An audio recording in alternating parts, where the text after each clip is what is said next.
Hey friends, we are here on day 10. I'm going to channel my full Mr. Rogers.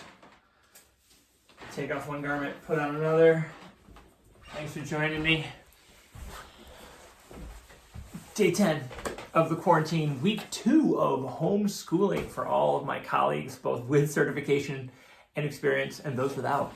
I'm Kevin Ozar, and my hope is that this little video series will help give a little perspective, give a little solace, and maybe some fun ideas. I really appreciate all your comments. I want to remind all of you who are getting this video as it's shared with other people, through other people, to comment down below, and oftentimes to do that you have to subscribe.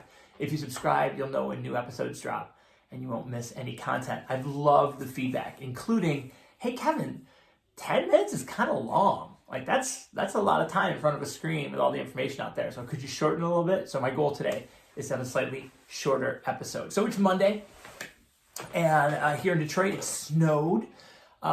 We talked about having a snow day at our school today, decided it was safe enough to get from the bedroom to the living room. So we had school. It's going on right now.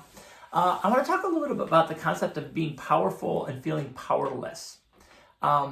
Nobody likes to feel powerless. That is really a source of frustration, and oftentimes when people act out, there's a lot going on in the world, and I think for a lot of us, we feel pretty powerless as we just kind of watch the news come in and decide which news we want to put stock in and what is going to cause us to have some more action. And so that powerlessness is something that we're really in touch with as adults that maybe we haven't been in touch with in a long time.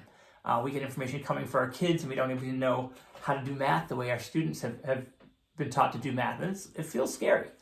I want you to also remember that happens a lot for our kids, especially when you're a young person. You don't have a ton of power, and then the little bit of agency, a little bit of choice you had, that goes away, and this can be a really frustrating time. So it's totally normal for your kids to be acting out, to be pushing back. It's also normal for you to be acting out and pushing back a little bit. So with that thought of power and what you have power over, there's a whole lot in the world right now that you don't have power over, but there's a ton you do. And it's not just your reaction, but it's also what you set up in your home and what you can process through and what you decide to do and what you decide not to do. And what you say, like, that's not for us.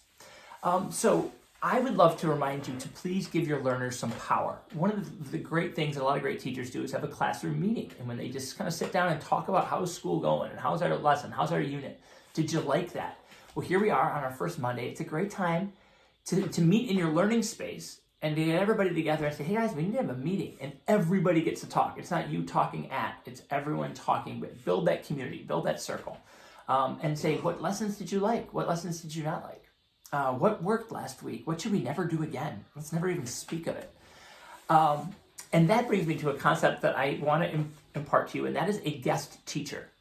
What about having a guest teacher? Who would it be? It would be your learner. Give them a heads up that on this Wednesday, you're in charge of the lesson. We're going to learn whatever you want to teach us, because they know a lot about Shopkins or Clone Wars or soccer or Lego Harry Potter. They're expert in something. So let them run the class. And you take it and turn off your work stuff or whatever you can. Make it a time when you can schedule it and sit down and let them be the learner and let them have some power, and give them that power and sit there and be a learner with them. I am wearing my Detroit Rockers shirt today because the other thing that I think you guys have power over is your curriculum.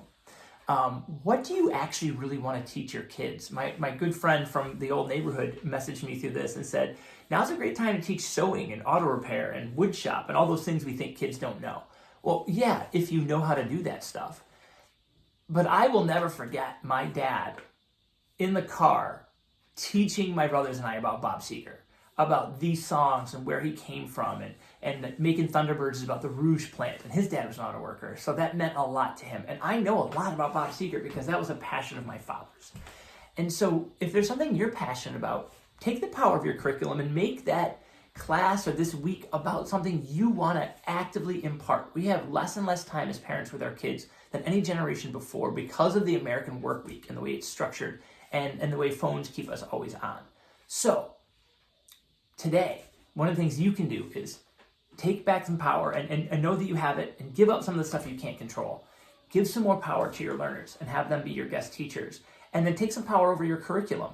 What do you want to teach your kids about? and then have a class on how a record player really works, or 90s fashion, and go through the basement. But something that you're passionate about, that you know about, that you can feel comfortable, so you're not feeling like you're learning with the kid and the kid looks to you to be an expert. These are uncertain times, but the only thing we can be certain about is taking care of ourselves, taking care of others, being safe. Know that you're doing your best, and hopefully this helps you do a little bit more. I'm gonna try and continue those tips. Under 6 minutes.